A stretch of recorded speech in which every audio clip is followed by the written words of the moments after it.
and show you how to actually set up a, let's say you're just trying to find a place. Let me go in here. We'll go points of interest, a little hungry. We'll do food and drink. You can search by categories. What am I in the mood for? How about some Mexican? Let's see here. We got Mexican. It'll start searching. Like I said, here's these pop-up ads again. I don't know why when I'm searching for food it's going to pop up an ad for Sears Auto Centers, but it did.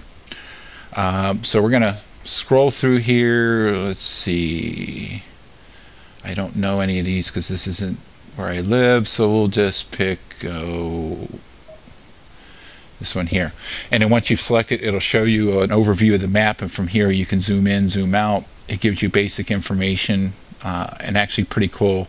If you want to call the restaurant ahead of time, maybe make a reservation, let's say you're traveling, you can save it, and again that'll save it to your favorites so you can find it later without having to do a search again. So we'll go ahead and hit go here. And this only pops up because I've got the GPS, because I'm indoors, so I turned off the GPS, but it's going to use the simulator. Drive to highlighted route. And in the background it's calculated the route, so we're just going to hit yes here. Drive 1 mile, then turn right on West Stanford Bench Road. One thing I have to say about the voices, I'm partial to women with Australian accents, don't ask me why. And one of the voices in here is, I believe her name is Karen. And me and Karen have a very long and lasting relationship. But you can set it to, it supports a wide number of languages. I think on their website they have a list of all the native languages it'll speak. So again, pretty cool. While you're driving, this turn indicator shows you your distance to your next turn or to your final destination, if that is it. But generally it's going to be your next turn, and it'll show you which direction, which is handy because you can just glance at it. If you tap that, you can do a turn by turn through the route to see all the turns and the distances it is to the next turn in your route.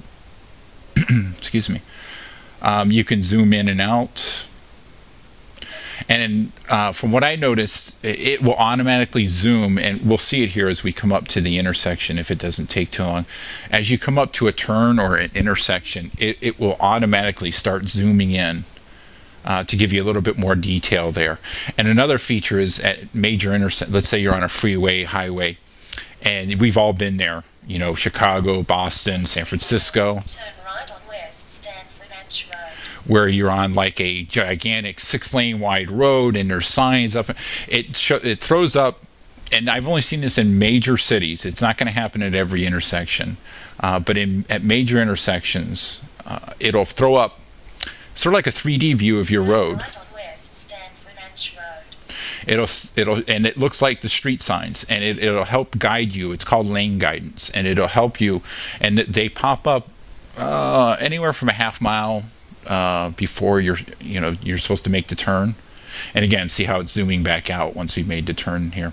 And the route that you're driving is the purple, is what's highlighted here in purple.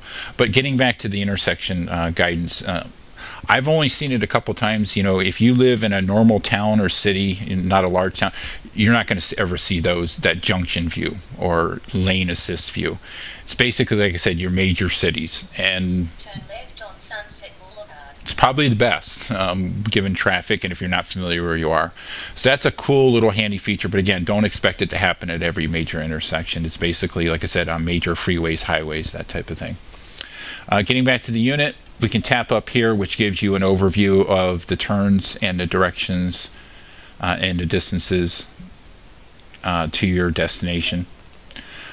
You can tap here, which sets what's shown in this field, and this is cool. By default, this is going to show you your arrival time. So if if you've got people waiting for you, you can give them an estimate. But keep in mind, it doesn't take into it does calculate as you stop.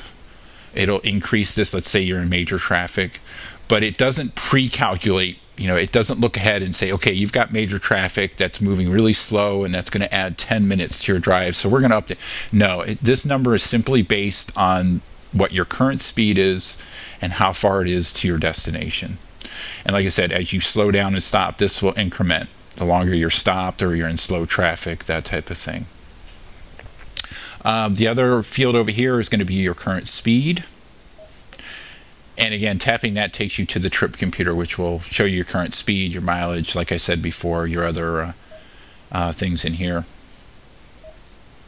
So that's basically how the unit functions, more or less.